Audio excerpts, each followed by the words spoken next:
right, welcome everybody. This is going to be a really great topic today.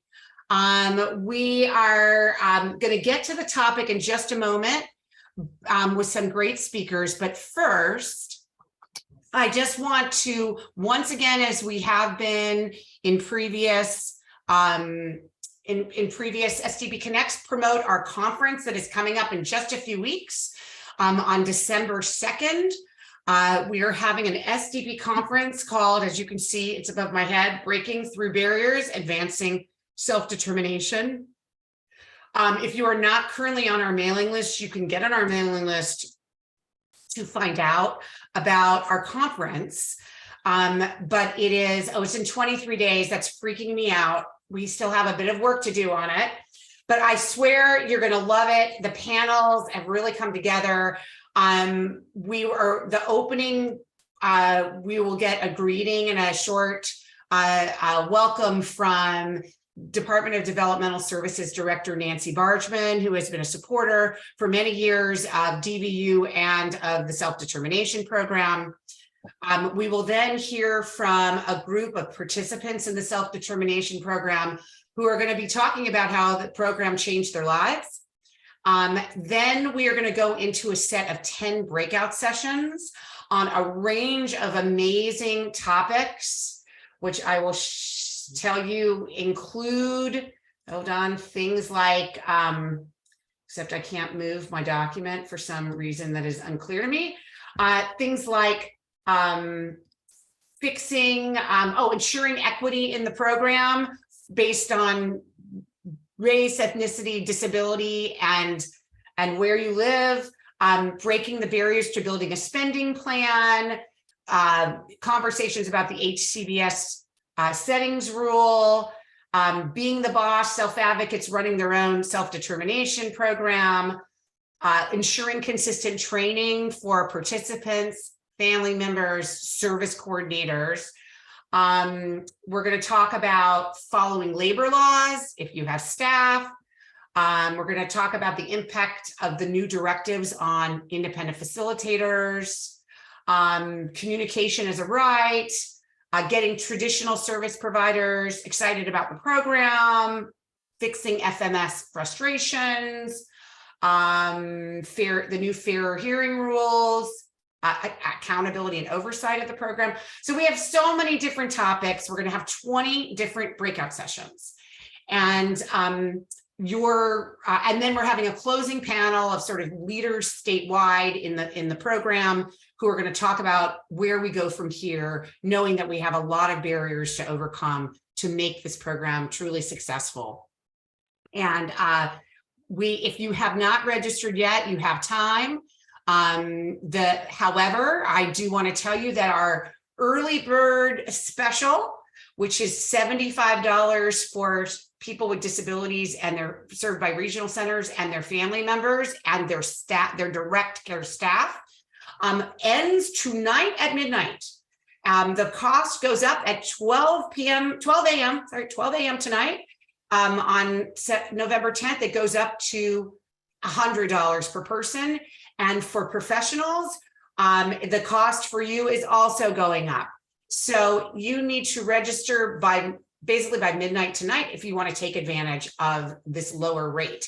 So you will see the registration. I should mention this is a completely online conference. No one will get COVID from our conference. No one will get RSV from our conference. No one will get the flu from our conference. Yay. It's a completely safe conference. So you're all welcome to come. Some people have said, I can't be there that day, I have to work. Well, getting in the conference also gives you access to all of the sessions. Obviously, you can only be at 2 breakout sessions total in the day, and we will give you the recordings of all 20 sessions that you can watch at your leisure on the subject matters that you care about. So it's going to be a really great conference, and hoping that you will join us. And as Ed says, you can watch it in your pajamas and no one will know. All right, we have a conversation today with some great speakers. However, during the Q&A, we know that some people come to these sessions with a burning question just generally about the self-determination program, and you are completely welcome to ask questions on any subject related to self-determination today. And you're also welcome to ask questions in both the chat as well as using the raise hand feature, and you can ask the question live on the air by going down to reactions and choosing the raise hand like I just did. Okay. All right, so let's get started. I want to introduce our wonderful panel today. Our topic is called Supporting People with Disabilities as They and Their Supporters Age. This is something close to home for me. As many of you know who were at our last SDP Connect, it was my 60th birthday that day. And we celebrated my birthday by being on SDP Connect. But today we are talking about people like me who are getting older, and my adult son is getting older, and we need to, plan for it, particularly because many of us take a very strong role in our adult child's self-determination program. Oh, thank you for saying I look young. I appreciate that. That is the heavy amounts of makeup I have on. So we have experts on this. So I don't know which order you guys are talking, so I'm going to introduce the three of you at the same time, and then you all can take it from here because you know what you're doing. So the first person I want to introduce is my dear friend, Michelle Wolf. Michelle Wolf is the executive director of J.O.Y Special Needs Trusts and Services. Michelle and I have known each other since we were teenagers. And I can tell you, I've known her since she was a kid, and she's as amazing. She was as amazing at 15 years old as she is now as a grown woman. And I adore her.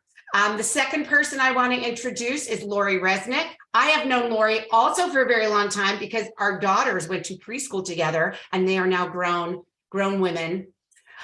Lori is the director of special grants at ONEgeneration, joining old and young, and has long experience in our field. And finally, we have Julie Snyder, who's a life planning navigator from Tierra del Sol. I have not known Julie for decades like I have with the others. That does not mean that she does not bring incredible experience. And I can tell you Tierra del Sol is one of the great agencies in our state who does incredible work, including my son's very first person-centered plan, which was now 11 years ago. And before the self-determination program existed, they did his person-centered plan. And by the way, they are a sponsor of our upcoming self-determination program conference. Thank you very much, Tierra del Sol. All right, so I'm going to stop speaking, and I'm going to let the three of them take it away, and we're very excited to have you. Thanks, everybody. Thank you, Judy. I feel so fortunate to be here today with all of you and to be presenting with Michelle Wolf and Lori Resnick, both longtime friends of mine and working partners. I attend these DVU sessions on a regular basis, so I feel like I am among friends here, and that feels really good. We're going to have a great discussion and talk about some good stuff today, so let's get started. My 31 years with Tierra del Sol, I have been raised by our parents, who have had a tremendous influence on me. They've taught me what is important to them and how to help them prepare for a future when they are no longer able to or available to care for their son or daughter. Over the years, I have become an advocate for older adults, and I am super passionate about supporting parents and family members to make plans for their loved ones. I have been wondering myself how self-determination fits into life planning for an aging future. Currently, the system is underprepared for individuals with disability as they age.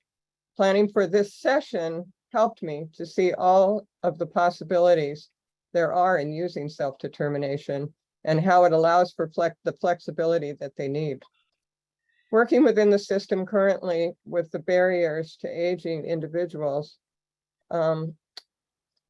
it appears that DDS is putting forth a great effort to create positions to meet the needs of families And I'm really excited about that. Julie, I'm so sorry to interrupt you. Yeah. If you could just slow down a little bit for our interpreters, we'd Oh, sure. appreciate it. And I also just want to mention that the slideshow is not in slideshow mode. We're seeing your whole desktop. So I don't know if you want to go up to slideshow and click on that. Julia, that would be in the upper right-hand corner of your screen Next to the share. share button. Yeah. Oh, No, keep going to the right, to the Oh. right, to the right. And next to, no, to the left of share, it says slideshow. oh, I see it. Oh, there we go. There you go. Perfect. Sorry. All right. I'm So kinda just new- keep it I'm slow. kind of new at this stuff, so. No worries. No, That we're was kinda experts messy. at That looks a lot better. it. Okay. Okay. But then how do I change it? I bet if you just click right on it, it'll go to the next slide. Try it. All right, no, that's Okay. right. We'll try it. Okay. So all of the work that I do is rooted in person-centered practices. Using this process at these stages in life will help to identify and enhance the quality of life during these important transitions. It will help the individual and their circle of support visualize and take action towards how individuals with IDD can identify the additional support that they will require to continue to have meaningful lives. This is a time to identify the need for flexibility in their lives. There it goes. Good. All right. I'd like to introduce you to Elaine. Elaine has been with us for many, many, many years. And as she's aged, we've really had, as an agency, adjusted how we can provide services to her. So we did a path plan or a person-centered plan for her, just as a transition to aging. And it was really great. And so we're finding that that's just a really good way to help people and the people closest to them really identify what they wanted to do. And the one thing she strongly advocated for was that she wanted to be part of a local senior center. So we were able to do that for her. And just even coming back from the pandemic, she was like, I just want to go back to my senior center. So that was really great. Okay. As we age, our circle of support thins. And if we don't work at it, we can easily become isolated. The person-centered transition plan creates threads of gifts and contributions that your loved one has. Most have multiple gifts, as we all do, no matter the level of their disability. You want to find or create places in the community where that gift might find life. Your goal is to build connection, compassion, and contribution to find the people and places in the community that might expand that circle of support so that everything doesn't rest solely on the siblings and family members' shoulders. Let's call this intentional community building opportunities. It's looking for potential support partners that will be a part of their lives in some capacity. Maybe they are an extended family member, a neighbor, colleagues at work, a nice lady at the supermarket that's paid extra attention to your son or daughter, members of your church, former staff, volunteers, longtime friends, people in their history, and intentionally request the same coffee shop or intentionally request the same places that you go so that you can get to know some of these people and they can start to develop relationships with your son or daughter. Now, and the other thing that we like to do is we like to do a relationship map. And this is something where we can put the person at the center, and then around that circle, we identify who are the important people in their lives. I think it could also be used to dream a little bit. If you're someone who doesn't have a lot of family members or a lot of people in your lives, then you could maybe dream about what it would look like or how you could start to build that capacity in that community. Those committed relationships are the foundation for a good life. And involvement in strong networks, also social networks, improve health and mental health. Begin to share your story and your vision with others. Start conversations. It can be just with one person at a time. Extend an invitation by saying, will you just come and join me and think about what the future might look like when I am no longer here to care for my son or daughter? Think of the people you know and invite them in. Begin to have a new perspective and listen to how outside people interact and appreciate your loved one. This may allow you to ask, who else is out there? Every parent worries, who's going to be here when I'm gone? Who will I know? How will they know what I know? Your shoes can't be filled, but there are many steps you can take to pass on as much information as possible. You need to be assured that when you are no longer able to or available, there's going to be a rich circle of support surrounding your family member. You may be fortunate and have family members and friends that are able to step in and make it a smooth transition. But I assure you, not everyone does. We have had several siblings show up on our doorstep at Tierra del Sol and say, my mom is in the hospital, or my mom just passed away. I don't know what to do for my sister or brother. I want you to think for a moment about your particular situation. Think about who comes to mind that you feel you could count on. How can you put things in place so that you and your family can have peace of mind? If you have very few you can think of, you can use that relationship map to dream about things as we talked about. And you want to just really expand those connections. And it's hard to have those conversations.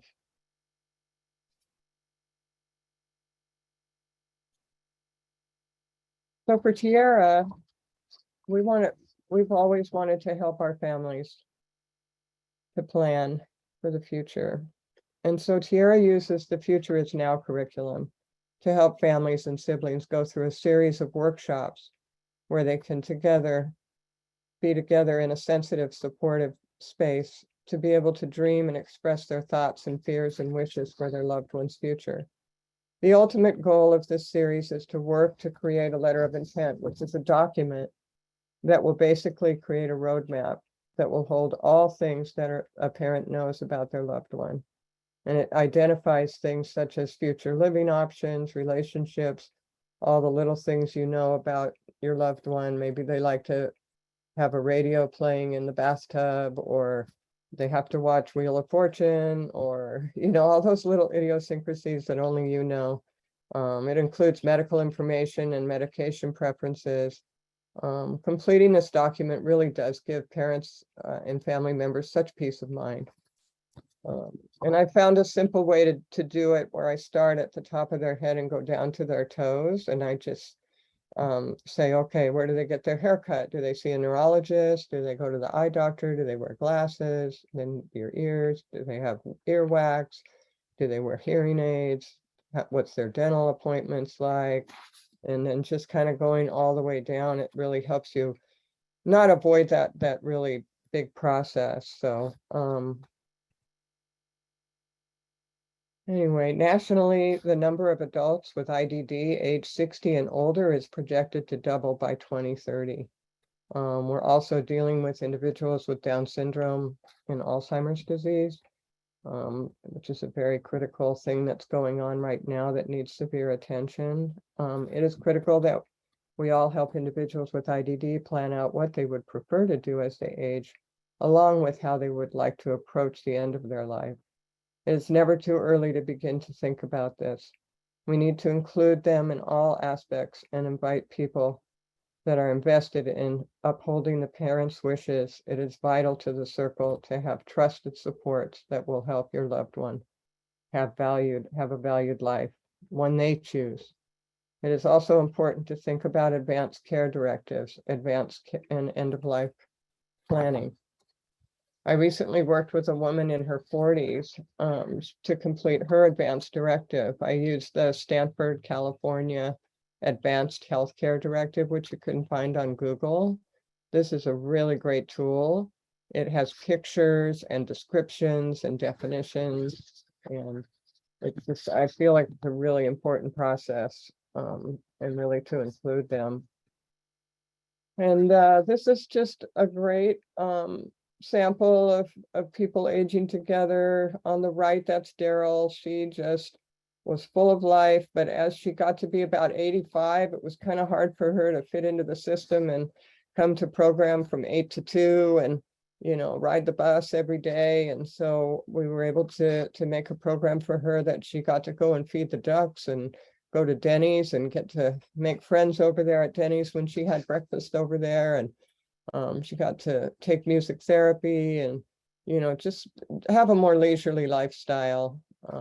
And then at the top here, that's Shirley with her daughter, and Shirley was able to complete her letter of intent and have everything in order. Michelle's going to talk about how to really plan and get your affairs in order. And so we're just, and Tierra offers a wide variety of person-centered services through all stages of life, and I'm happy to talk with anybody at any time. Thank you. And here's Michelle. Oh, you'll have to unmute, Michelle, just a heads up. Thank you, Julie. I think you really did a great job laying out some of the key issues that we all need to think about. And I'm also a parent of a 27, almost 28-year-old who's pretty significantly impacted. He's a Lanterman Center client. And I've been spending most of my professional life in this field. And I have to say, very sadly, as some of you know, many friends are here, we sadly lost my husband to cancer earlier this year. And all of a sudden, I find myself as a solo single parent. So the issues of planning become that much more urgent when we lose a spouse or a partner or somebody else who was really helping us take care of our children and our adult children with special needs. So we actually, we're having a whole presentation tomorrow night if you're all about government benefits and a lot of different things to think about in your planning. But I thought I'd just spend a few minutes sharing about our affordable, professionally managed pooled special needs trust. So part of your long-term planning should involve setting aside some money to supplement government benefits. Government benefits are really important and extremely helpful, but they're not enough. They just take you to the federal poverty line. So all of us as parents need to think about setting aside some funds. And most of us, unfortunately, are not bazillionaires. So some of the ways we could do that is using a life insurance policy, using IRAs or pensions. One of the tools that's available to you is something called a pooled special needs trust. The formal description is a D4C. They were created by Congress. Congress said that nonprofits had to manage these pooled trusts. We were started here in Los Angeles with Beth Sedek back in 2015, and we got some seed funding from the Jewish Community Foundation of Los Angeles, and then later on with the Jewish Federation. But we are non-sectarian and certainly open to all faiths, backgrounds, ethnicities, genders, sexual orientation. And we welcome all of you who might be interested in our affordable, professionally managed services. So let me just say a couple words that why a pooled trust might be a good option. A lot of parents assume that the sibling is going to take over, as Julie said, all kinds of caregiving and also in charge of the finances. And it can be a big burden for a sibling to have to take on that role. And frankly, there's a lot for that sibling to have to learn about government benefits, taxes, and then there's just the whole conflict of interest. And there's the whole interrelationship, because if the typical sibling becomes a trustee, they could be facing multiple requests per day from their sibling to use their trust funds for all kinds of things, from video games to, I don't know, buying a Tesla. So the best practice is to use a professional trustee. The problem is most professional trustees or professionally licensed fiduciaries, they will only take on clients who have at least $500,000, more likely $1 million in liquid assets. So our pool trust has a much lower threshold of $20,000 minimum for an active account. And we have this really good planning tool called the Future Funded Option, which is just a $200 deposit into a pooled money market account at Charles Schwab and a $600 enrollment fee. And what's really great is once people enroll with us, they become part of our kind of extended family. We can assist with government benefits eligibility. We do things like everything from therapist referrals to housing options, to a lot of referrals to places like Tierra del Sol or ONEgeneration. We have a real great network of partners. And another really good tool is the TrueLink restricted use Visa card that we use quite extensively with our clients. And this allows the adult to have a lot of independence and autonomy, while at the same time, the trustee or parent or whoever else it is can also have oversight and see what's happening right then and there. So here's our contact information. I encourage you to look at our website. We provide kind of a complicated niche service, but one that should definitely be part of your planning ahead toolkit as you age. And we do have some funding available for one-on-one consultations. So you can just pop me an email at mwolf@jlatrust.org, and we can set up a time for a phone call or a Zoom. And then before I pass the baton on to Lori, I just want to give some suggestions that we've been doing for our own circle of support for my son. We're lucky that in addition to my son, we have a wonderful daughter who is very loving and caring for her brother. And we had been getting her more involved in doctor appointments and IPPs, even when my husband was still alive. But now that my husband is sadly not with us, it's become even more important that she know about his medications and his schedule and be present, like I said, for important medical appointments and certainly for the person-centered planning for self-determination. It's really crucial to have that sibling there. And we've also have developed these wonderful relationships with my sister's two children, my niece and my nephew. And my niece recently got married to a wonderful young man. And so like now Danny has another wonderful guy to relate to and to have in his circle of support. So I know it can be very hard, and sometimes family members aren't always the most sympathetic or helpful. But the idea of just kind of being out there in a positive way. I saw there was a question about if self-determination can cover the fees of enrolling. I don't think so, but I don't know, maybe Judy, that's something you could work on. That would be wonderful. Right now, it's an out-of-pocket expense. So I don't know, Judy, what you think about that. Yeah, we'll get to that question later. Some people have been successfully able to do it, but it's not consistent across the state. And I will put my email in chat along with our website.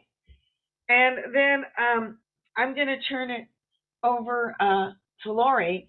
But the one thing I really just want to say to every parent is hope is not a plan. You really need to meet with an estate attorney, meet with a financial planner, sit down and have the hard conversations as Julie talked about. And because unfortunately life is unpredictable and we just don't know what tomorrow will bring. So I encourage everyone to do the hard work and take that first step.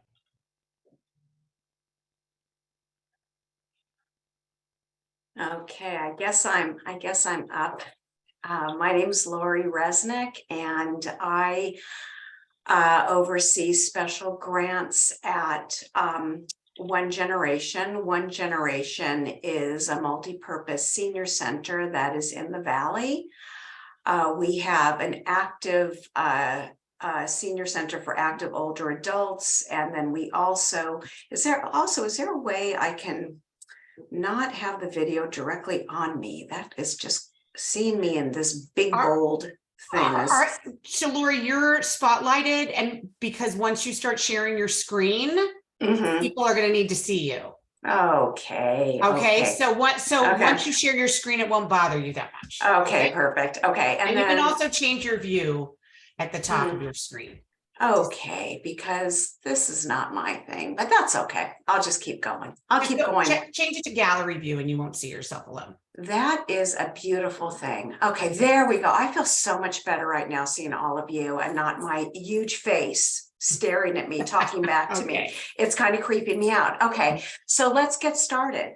So one of the things that I realized, I have a background in working with older adults, and that's what I've been doing for years. And over time, I realized, and I got a hold of Julie, and I've worked with Michelle in the past, and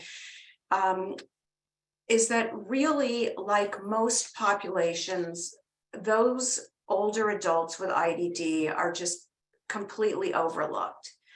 And this is a group that is getting older and aging out, and they need to have services. And one of the things that I realized when looking at this is that everybody talks about the gray tsunami, you know, that the grain of America. And nobody is talking about the grain of America. And I'll get to the One Caregiver Resource Center in a bit. Nobody is talking about the grain of America with adults with IDD. And like Julie said, this population is going to double by 2030. And what are we going to do? And what do we need to do? And it is basically, like Michelle said as well, and Julie, it is really having these difficult and challenging conversations, especially because one of the things that we know is that adults with Down syndrome are living longer, and they're seeing that they're having an early onset diagnosis of Alzheimer's. And so we need to really think about what those services are available for them. And one of the things that I realized is that the older adult community and the IDD community were very siloed. We don't talk to one another. Our funding streams are very, very different. So one of the tasks that I'm doing right now, little by slowly through grants, is I have a work group. We are welcoming caregivers into this work group, and it is to break down the silos and communicate about what our adults with IDD really need. And one of the things I realized is that when we talk about the circle of support, we need to break the silos. And every parent, whether your child has IDD or not, we worry about them. And I know for myself with 3 children, I worry about what's going to happen when I go. And like Judy, I'm getting to be an old broad, you know, so it's having these difficult conversations with my children, and just in general, what to expect, what to do. So So in looking at all of this, I was tasked with creating a little information page about adults with IDD who also are at risk of having Alzheimer's disease and related dementia and their caregiver. And in looking at all of the resources, I realized I couldn't just put this on a page. So at ONEgeneration, we created the One Caregiver Resource Center. And what we did is we're using this as a clearinghouse for information. And how it ties into this conversation is that this is a resource center, that it's a virtual resource center that you can have your adult children look at if they're the caregivers. You can have family members. It has like a plethora of information that you can look at.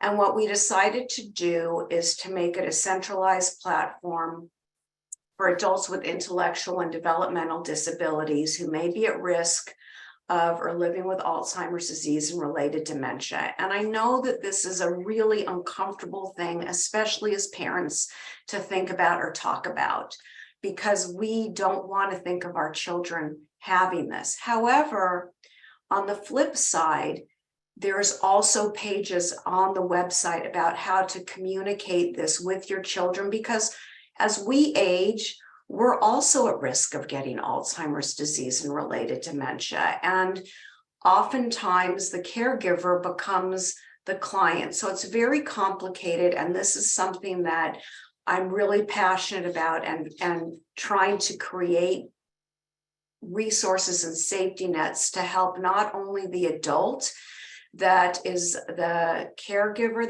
that might have dementia, but the adult child.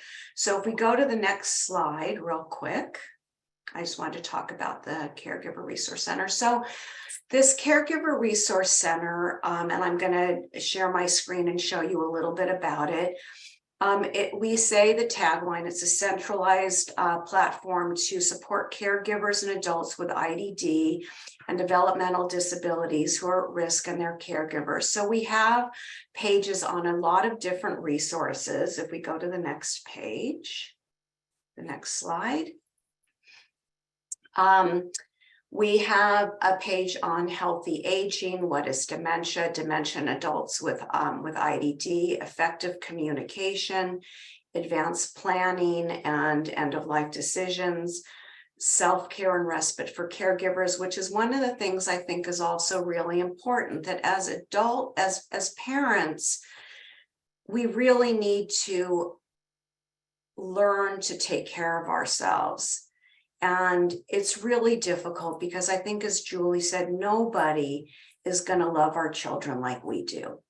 You know, as a parent, I've got that mama love, and no one is going to love my kids like I do. However, our goal and our job as parents is to kind of give them the freedom to grow no matter where they are developmentally.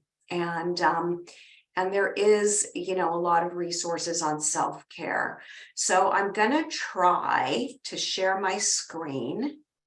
It says, do you want to continue? Yes. Let me share my screen with you to show you a little bit about this, to share so you can see what we've developed. So can we all see that? Sure can. Okay. So what this is every page, one of them for this group, I think what's really important for you and for those that are going to be working with your adult child is to look at what is healthy aging.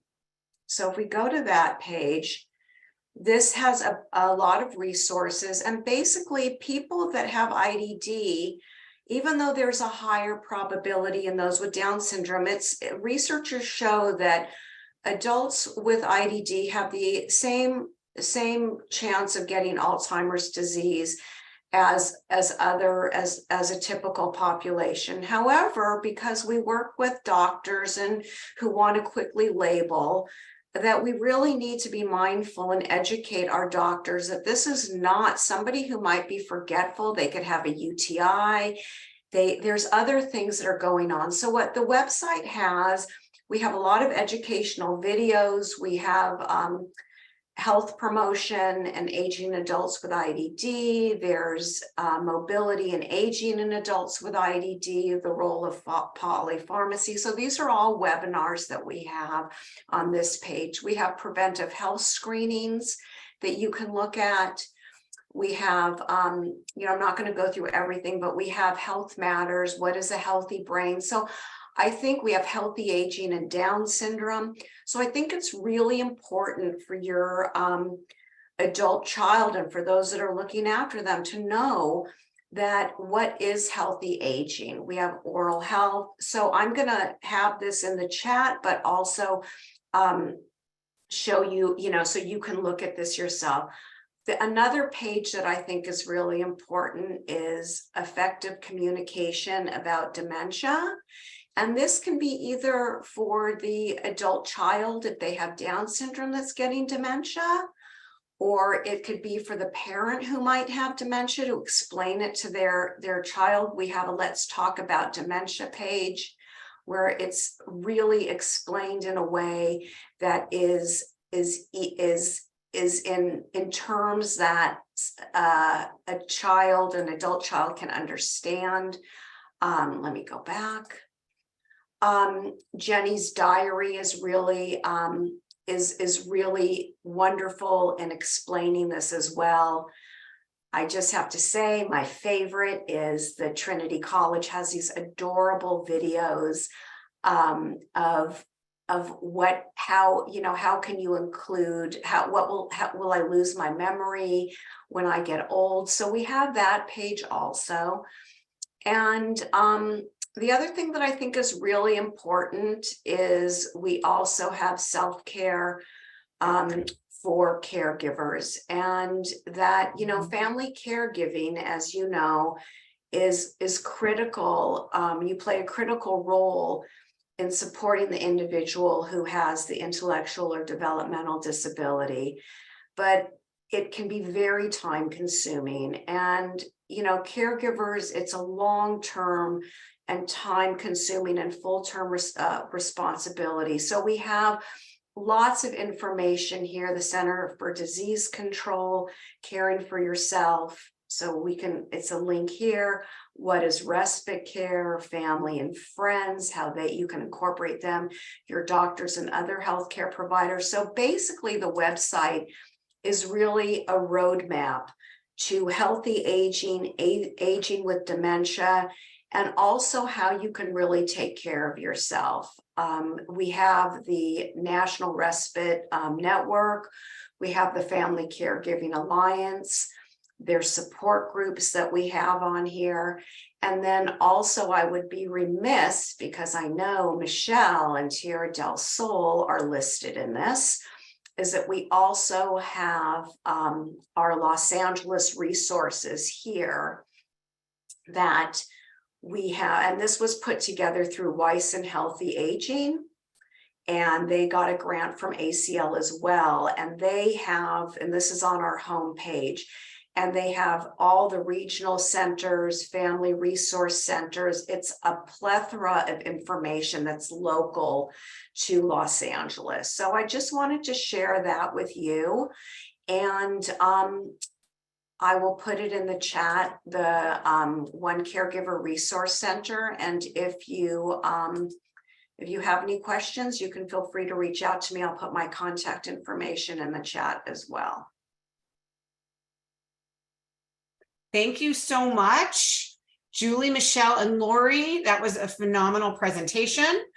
I think that we can actually stop spotlighting me. We can have everybody. There we go. And we are going to take questions now. I thought I learned a lot. I think that there are going to be some questions in the chat that we've already gotten, but I also want to give people an opportunity to ask questions directly to our speakers, or if you have questions unrelated to the conversation, but about the self-determination program, you're also welcome to ask those. You can do so by going down to reactions and clicking on it, and then clicking on raise hand. Or you're welcome to put your questions in the chat. So let's get started. I'm not seeing any hands raised right at this moment.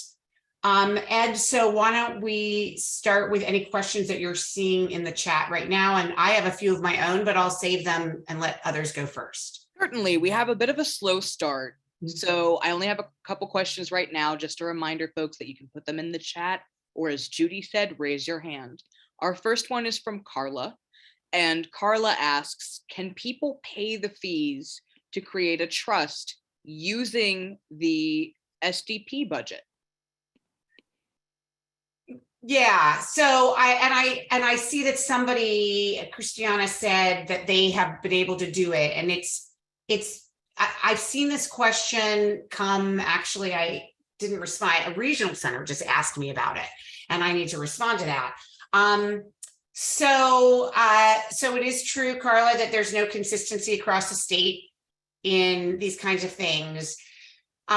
The one thing that I can say, because there is not a list of things you can and cannot put in a spending plan that is comprehensive. If you go to, by the way, if you go to our library on the interchange, you'll see that we've had a whole conversation about a directive that came out several months ago about what is allowed to be in a spending plan and not. It's only what's not allowed to be in a spending plan. They don't say everything in the world that is allowed to be, they just say what is not allowed to be. And nowhere in there does it say you're not allowed to put a special needs trust, funding for a special needs trust. But here's what I can say, is that remember that everything that you spend your money on in your spending plan must relate to a goal in the IPP, not a goal in your person-centered plan, which informs the IPP. Remember, the person-centered plan is about all your hopes and dreams in the world. Your IPP is about the services and goals that you have just related to what the regional center funds, right? And you're related to your disability. And so if in your person-centered planning process, you've identified that futures planning is really critical, and that there is a concern that the parents are getting older and that we need to have something in place for that individual financially, and then that becomes one of the goals that lands in your IPP.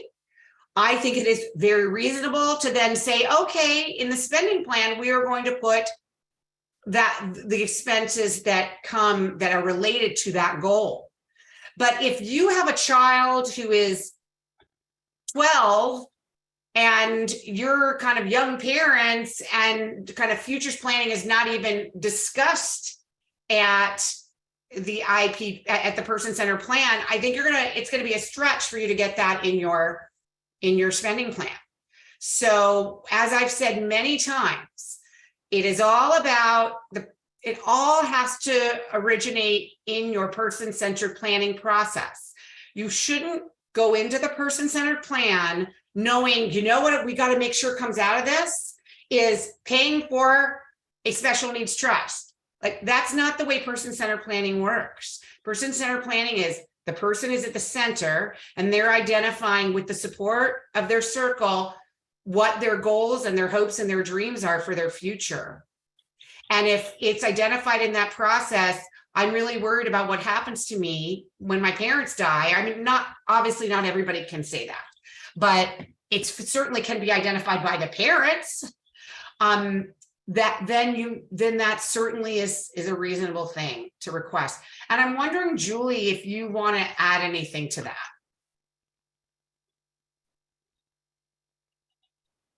In what way? I mean, have you seen in the sort of life planning work that you've done this issue come up where parents want to have, or maybe Michelle, you have seen in the same way within the self-determination program where people have identified needing a special needs trust, or even hiring an attorney to do this future planning for you? Have you seen that come up where that is clearly a need and then it should end up being a goal for them in their IPP? I mean, parents have certainly articulated that they don't have the money on hand to meet with a trust attorney and a financial planner. And they would love to have it funded, but I never really thought until this meeting if we could use SDP funds for it. I mean, it seems like it would be a great idea. I mean, we're already working very closely with several regional centers, particularly Westside and also Lanterman. Mostly what we're helping out the regional center, dealing with their older clients, when there's just no other family member, but yet there's an inheritance or a legal settlement. And our agency works really well in coordination. And also, you know, we provide the fiduciary oversight of the funds, but we also, especially because of my background and one of my staff members, we're able to actually kind of, in certain cases, light a fire underneath some service coordinators that need a little bit of a candle lit. So we would welcome having SDP participants, particularly with the future funded trust setup, which is a low cost. And then we could work in concert with a trust attorney or a financial planner. Great. I actually got a question, not right this second, but by email recently from a regional center asking if I thought paying for a lawyer to conserve the individual should be put in the self-determination spending plan. Obviously, people know where I fit on that. And I would say, did that come from the person-centered plan? And not sure it did. But both of these questions, remember, have got to be based on the individual's needs and hopes and dreams, and identified through that person-centered planning process. All right, I see Orlando. Your hand is raised, so go ahead and unmute. Thank you. One thing that I've been wondering is with special needs trusts, and I'm also hearing about the nonprofit that could manage that. Are special needs trusts with regard to income levels, high income levels for disability? How do special needs trusts, if we set them up now, affect the adult who might be on that Social Security income issue? Well, typically they're not funded right away. Typically special needs trusts are not funded until the death. I mean, sadly, it's usually the death of a grandparent, an aunt, an uncle, or a parent, or both parents. And then it's not income because the special needs trust never give money directly to the beneficiary. So every one of our clients creates a spending plan. Should sound familiar. And then if someone needs rent paid, we cut the check and we send it to the landlord. And then for, let's say for paying for their cell phone, that's where we use that really great restricted use Visa card from TrueLink Financial, which the Social Security Administration has ruled, and it's in their palms if you want to see it, which is their operating system, that the TrueLink card does not count as income. So it's kind of like everything has to be paid through a third party. Okay, so that would be something if someone went through an organization like you, would be a benefit than going through a sibling per se, because you're going to have an understanding of that. Right. Well, I mean, anyone can get a TrueLink card. It's $10 a month standalone fees. So in theory, the sibling could get the card. It's just managing a special needs trust. Like I said, there's legal issues, there's tax issues, and then there's the whole interpersonal issues. And it's typically easier for an outsider to say no, or we don't like to say no. What we like to say is, let's adjust your plans in line with your budget. So if someone wants to buy a car and they have $400,000 total in their trust to last their whole life, we're probably going to say, your budget for your car is like $50,000. see whatever you can, and rather than, going back and forth with wanting, an even more expensive car. Thank you. Somebody was asking the question about how is the Special Needs Trust different from CalAble? So CalAble is a really great tool that I heartily recommend. They can be set up by the beneficiary or a legal guardian or a parent. And what they are is basically like the 529 Golden Share college savings accounts. But the difference is they can be used for much more than post-secondary school. So there's two big differences. CalAble, you're limited to whatever the IRS gift tax exemption is for that calendar year. So right now it's $16,000. So if grandma or an aunt wants to be really generous and give $30,000, that's going to be too much for CalAble. And then the other issue is the CalAble accounts do not have a fiduciary. They don't have a trustee. So maybe that's good, maybe that's not so good. Actually, what the experts are recommending is that people have both, because they're different tools in your toolkit. And so we work very closely with CalAble, which is out of the California State Treasurer's Office. And if you want to set one up, I'll put it in chat. You can only open it online. It's operated through TIAA, which is a government pension fund. You cannot go into a bank and open up a CalAble account. Mm-mm. So I will get that. Thank you. Thanks, Michelle. Okay, Connie and Harvey, go ahead. Oh, hi, Harvey just left, but Judy, I can't thank you enough for this conversation, which is hard for a lot of us because for those that don't know me, I'm probably, besides my husband, the oldest people on this call. We're in our 80s, and I have watched and delayed, watched what's happened to people as they age, and delayed my own action because it feels so complicated. Mhm. I do, and Julie, I was so excited to see you. Michelle, I haven't seen you, and this panel is amazing. But I want to tell you what happened when there was the Great Recession. They looked at the elderly, I'm talking about people with IDD, as not needing more, but needing less, and putting them together. At one point, DDS was recommending, and this is in 2009 or so, 8 people in a group with one staff because they were elderly. And so you really need to do it for another reason, because we need to be advocates like you are for people that need more intense services. And I want to say that we're still working on the letter of intent. I have documents this big on how to do it. So Julie, I know I'm going to call you, but I just want to say to every one of you out there, this is so wonderful that we can have this discussion, because it's the first thing you think of when your child gets diagnosed. Who's going to be there? Who will care about him? And what did you say about mama love, or daddy love? It can't be replaced, but this is the way to begin. So thank you for doing this. Harvey may raise his hand later, but this has been wonderful. No worries. Thank you, Connie. Good to see you. Thanks. Nina, go ahead. Okay, I have a grab bag of questions, and I just want to echo what Connie just said.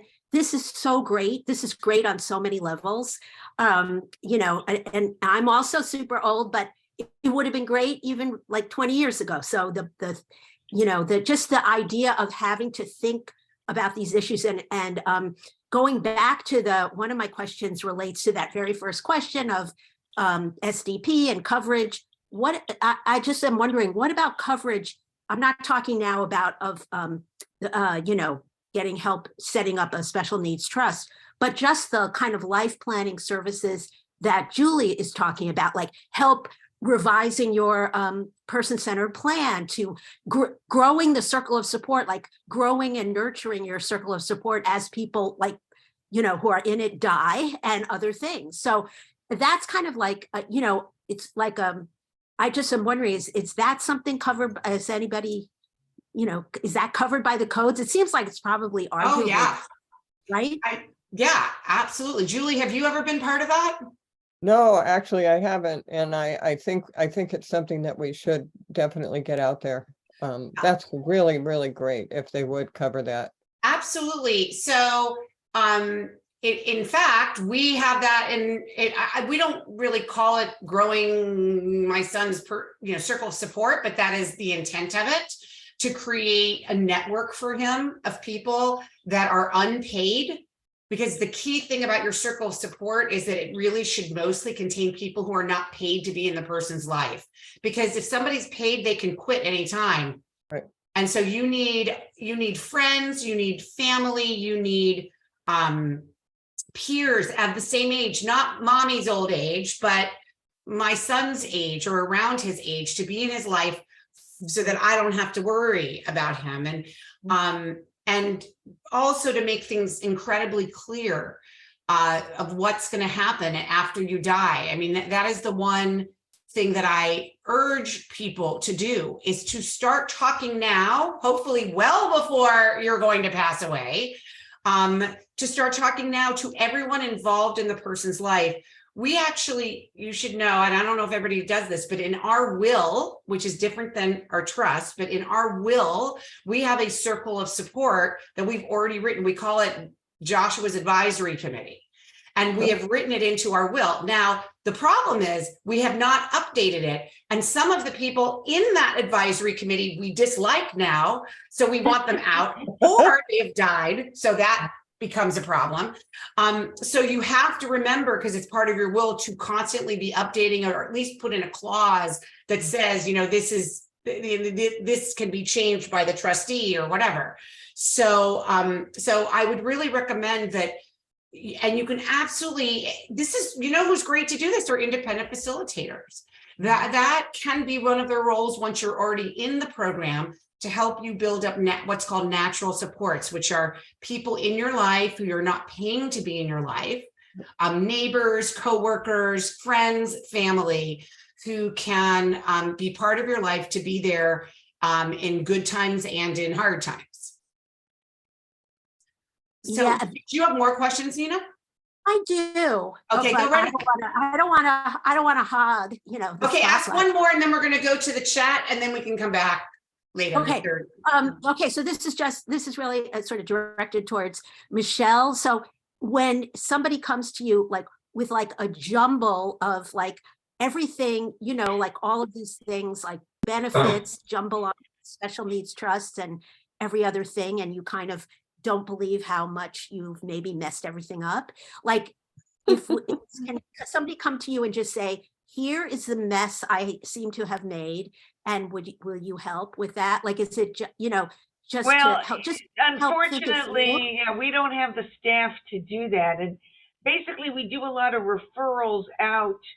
So Robert Carell, who was on the call earlier, he's terrific with government benefits. We sent people to him. If you have a legal issue, we're not lawyers, we're fiduciaries. If you have a legal issue, we have a lot of trust attorneys that we work with, and we refer people out. So, I mean, the problem is, that's what I'm saying about the long-term plan. There's many different elements to it. And so quite often, as Judy was saying, you need that circle of support, the natural supports.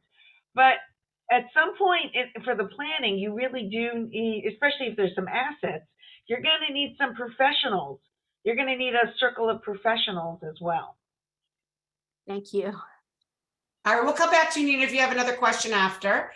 Ed, why don't you give us some of the questions? Certainly, we've got quite a good list of them now. This is a more general question from Miriam. Can I request funds for 21 days out of home respite to be added to next year's budget instead of requesting it when I need it? I'm still waiting for camp money that I requested in April and May and spent it in June and July. Yeah, you can ask for anything. The answer is always yes, you can ask. Whether regional centers say yes is another thing. But out of home respite is actually, for those people who don't know what that is, I actually don't like the word respite per se, because respite reminds everybody of people staying at home. So out of home respite is to actually have, it usually has to be an adult, I believe, who gets out of home respite. But I think there might even be opportunities for younger people. I could be wrong. If somebody knows the answer to that, put it in the chat.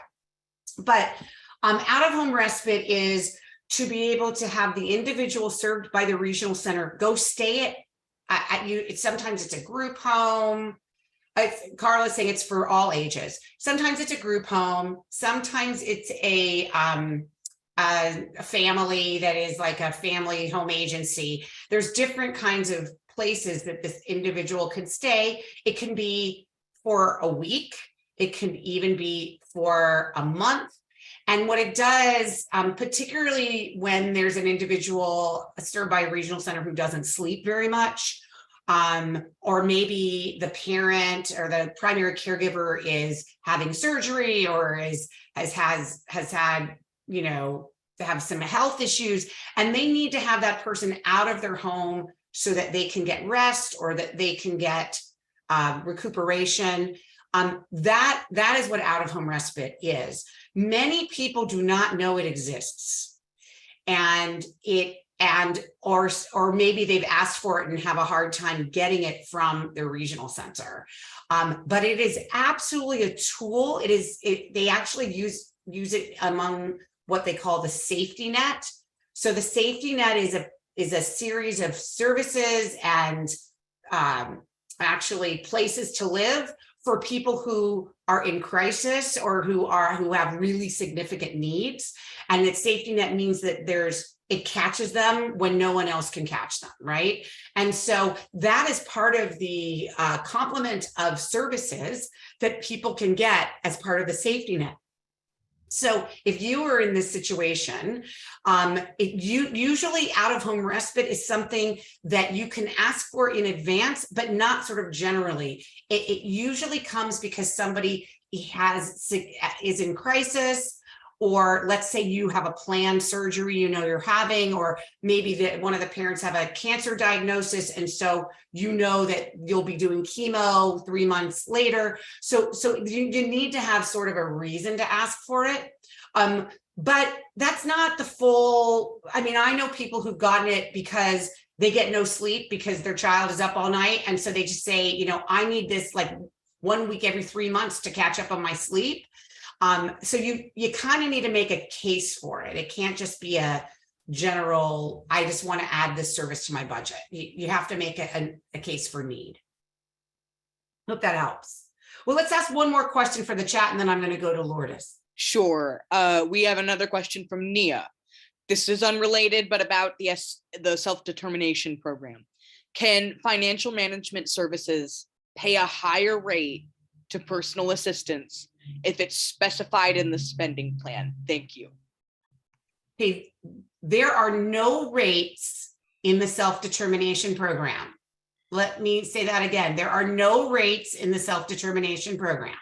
So I'm not sure who's been giving you the wrong information, but there should not have to be a higher rate in the spending plan because there are no rates. Now, maybe you're confusing spending plan with budget. So there are rates that are created to establish your budget, which is the overall dollar amount that you get to use for your services. And could you request a higher rate to then be utilized to create your budget? Absolutely, you can do that. Obviously, once again, it has to be based on the person's needs.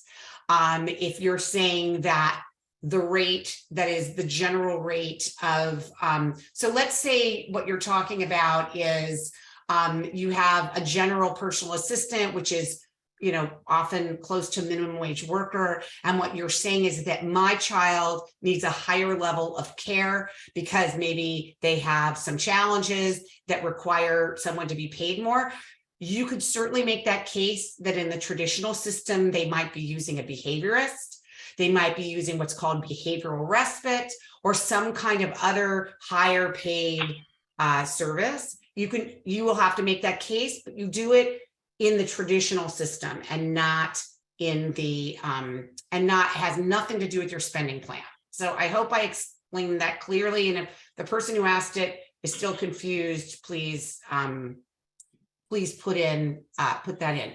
And remember that once you get into self-determination, nobody needs to call it a personal assistant or a respite worker.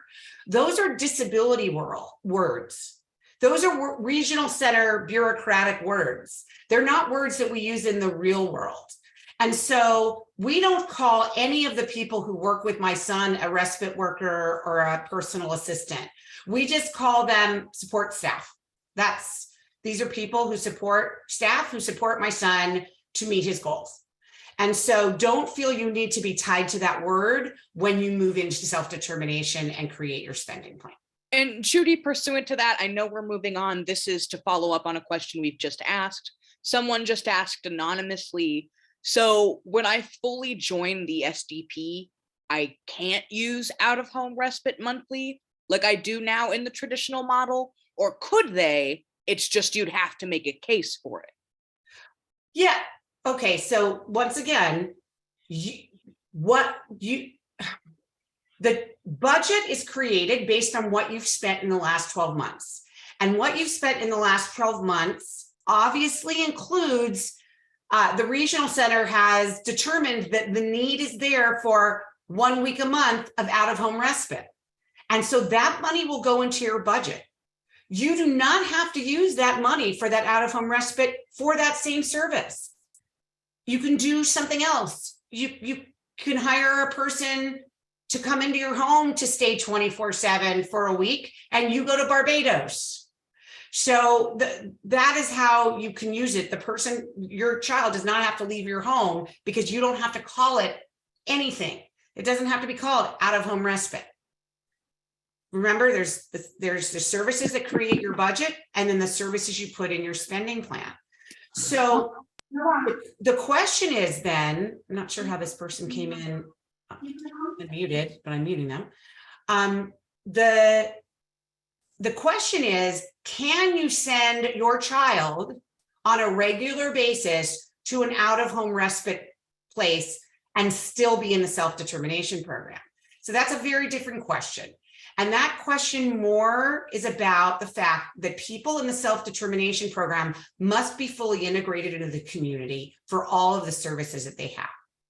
And if that out-of-home respite is a locked facility, if it is a place where they don't have a choice of when to eat, they don't have privacy in their own room, they don't have the ability to lock their doors of their bedroom, they don't have privacy in their bathroom.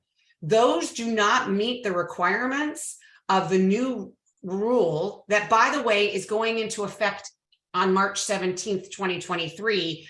So now that I say this, I think it will be compliant because as of March 17th, every out-of-home respite provider must be compliant.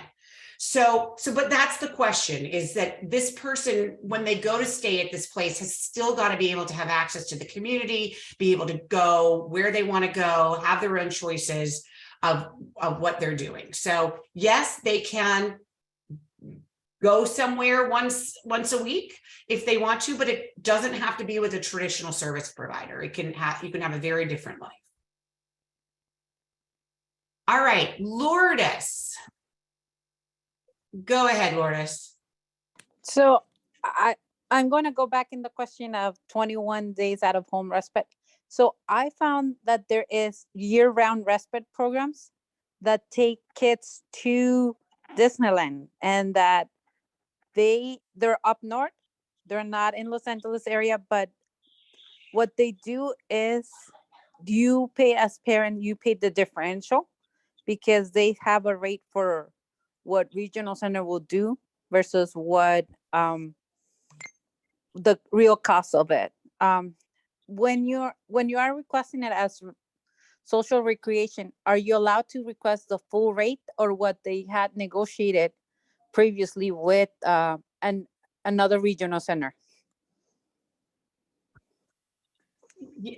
So I don't know anything about these programs. Michelle, have you ever heard of these programs? I've never heard of a program where they take your kid to Disneyland.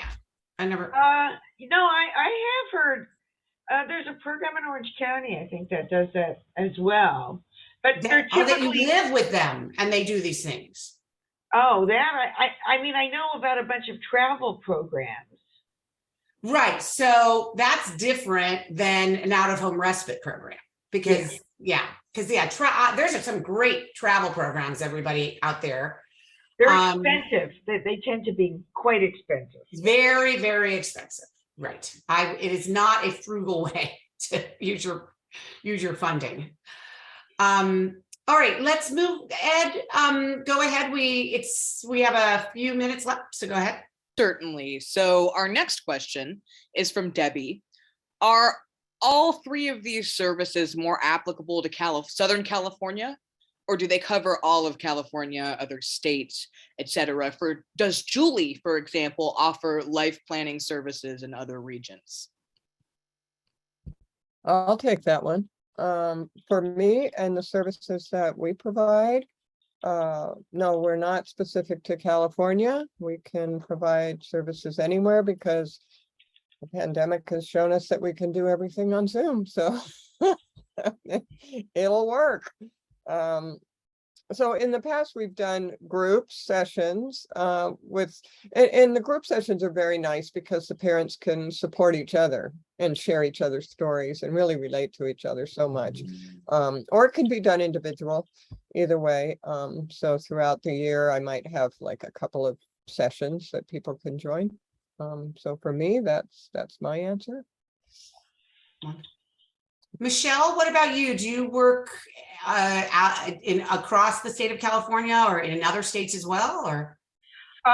So we mostly work in the greater Los Angeles region. We mostly sign up people who live in LA County, Orange County, and Ventura County, but we legally can sign up anyone in the state of California. We cannot sign up people who are currently living outside of the state. It's because it's kind of tied to the Medicaid agency of the state. But if people often ask what happens if someone moves. So if they move to another state, we can keep providing fiduciary services. Or we can, there's a pretty easy way to, they call it decanting, decant the trust to a sister pool trust in another state. And what about you, Lori? Do you just work in Los Angeles? We primarily just work in Los Angeles just because that's where our service area is, but we can provide referrals to people if needed. Oh, that's great. Wonderful. All right, Ed, so we have about 10 minutes left, so let's get some more questions in. Absolutely. So from Angie, are there agencies that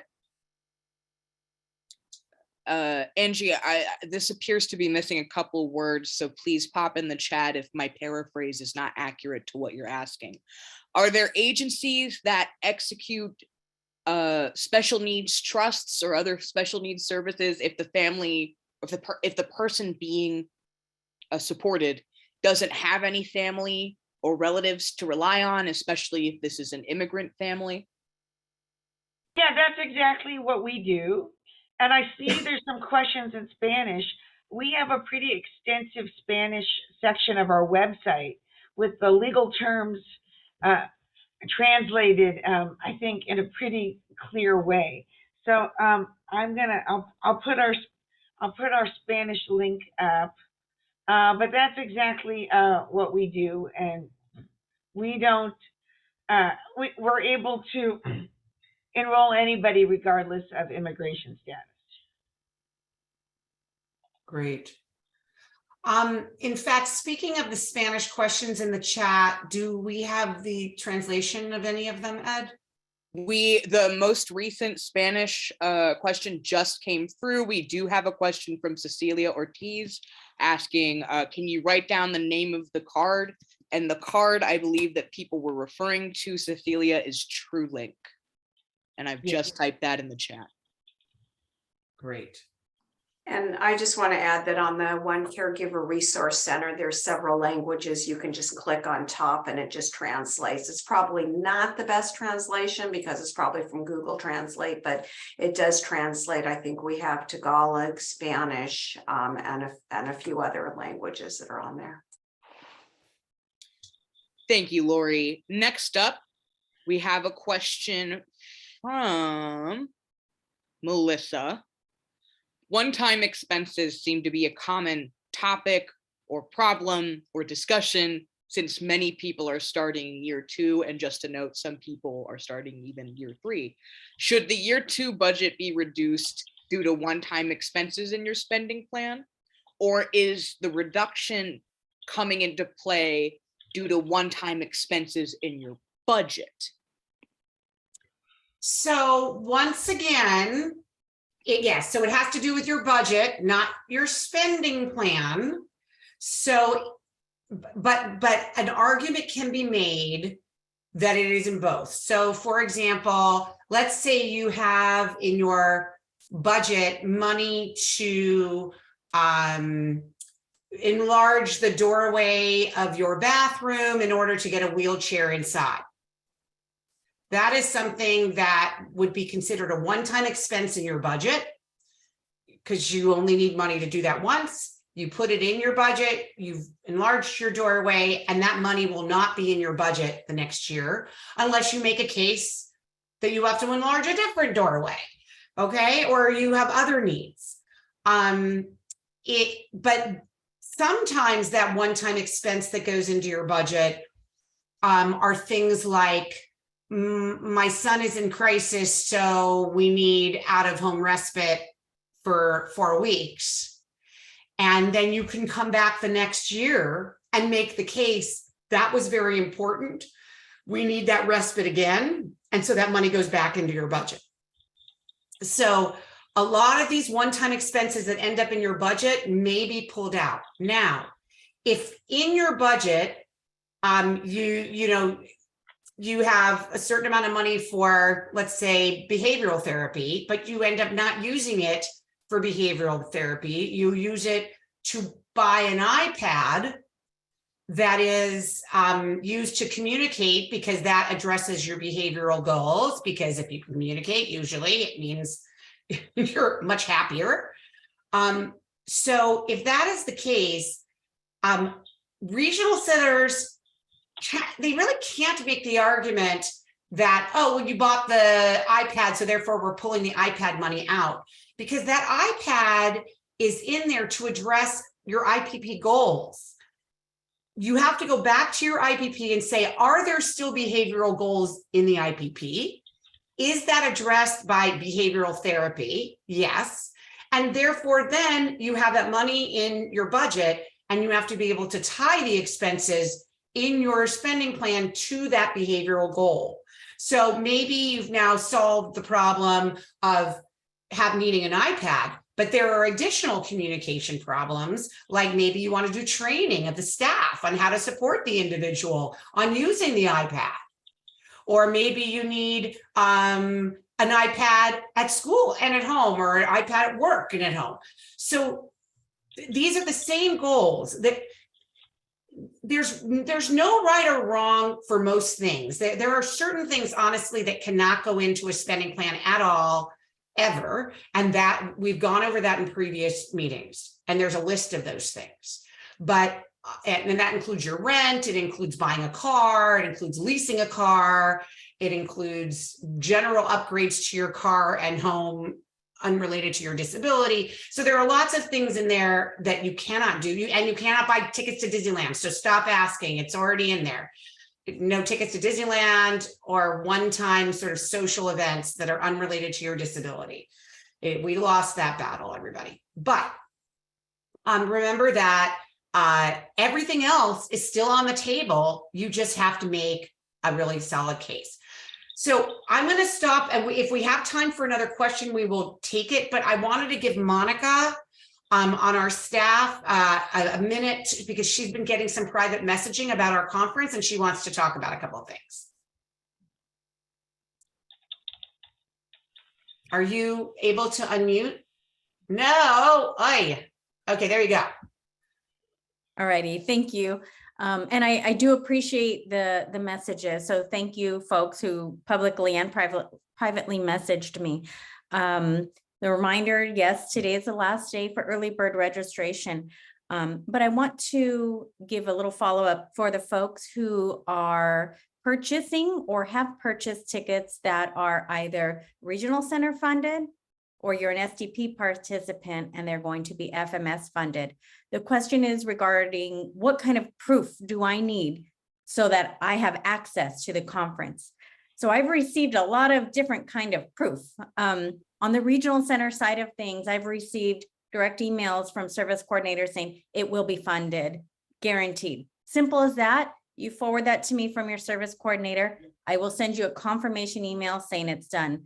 I've already received lots of POSs. I've received authorization numbers. So stuff like that. Just, you know, DVU just needs to get paid and cover the cost of the conference. On the FMS side of things, I've received different things. I have different, I have an individual FMS who is verifying for people. So we have GT Independence who is verifying with them, but that still means you have to have done the footwork on the back end. So it needs to be in your spending plan, and DVU needs to be, you know, indicated this conference. So my bottom line is we're really flexible. Just know that we need to see some sort of proof so that you can join the conference on Friday, December 2nd. Email me directly, please, with any questions. I'll put my phone number in the chat again, and I'm happy to talk about this offline as I have been with lots of folks. So thank you for the time.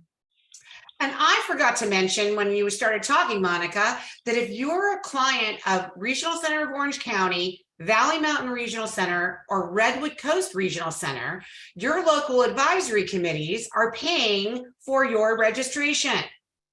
And so you don't need to have that proof from your service coordinator. You don't have to have proof from your FMS or get it into your spending plan.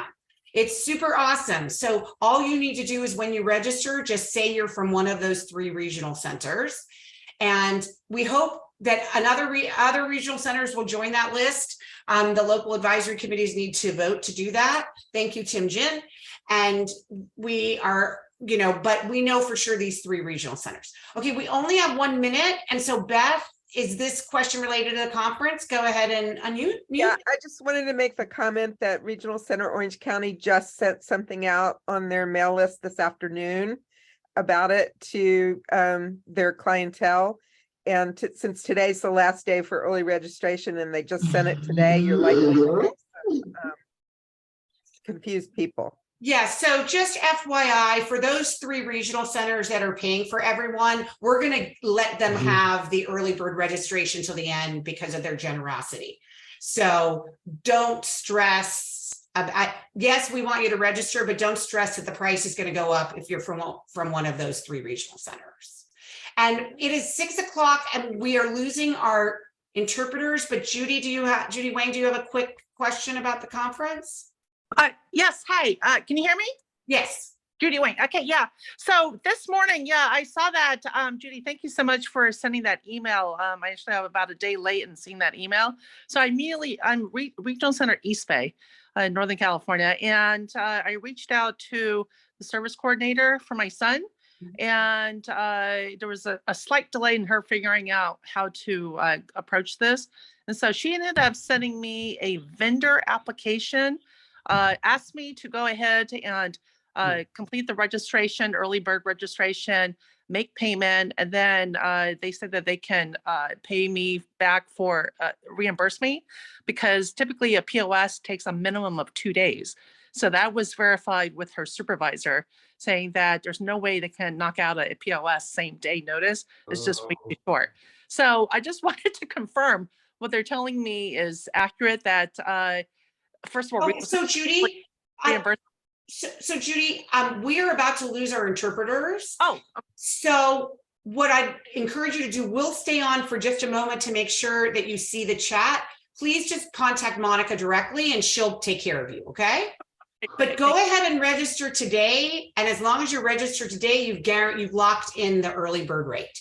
Okay, even if the funding comes after today. Right. Okay. Got it. Got Okay. it.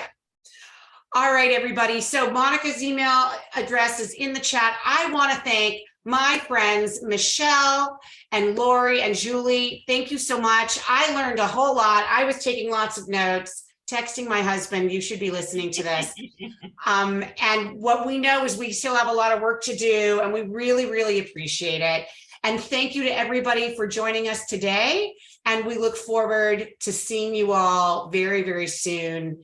Oh, we're not having an SDP Connect before our next conference, I think, because it's Thanksgiving and then it's the conference. So, but make sure you're on our mailing list. So I'm going to excuse our interpreters.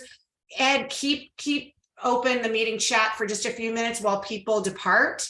And make sure that everybody's if we could put joining our mailing list in the chat one more time, because since you won't be getting anything from us through the SDP Connect. Thank you, everybody. We'll see you at the conference. Bye all. Thank you. I learned a lot. I appreciate it. Take care, everyone.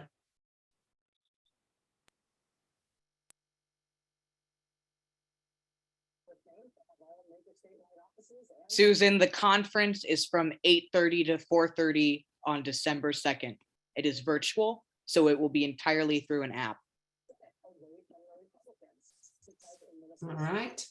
All right. I think everybody has gotten the information they need. Thank you to everybody. And we are going to close out our meeting. Thanks all. Take care.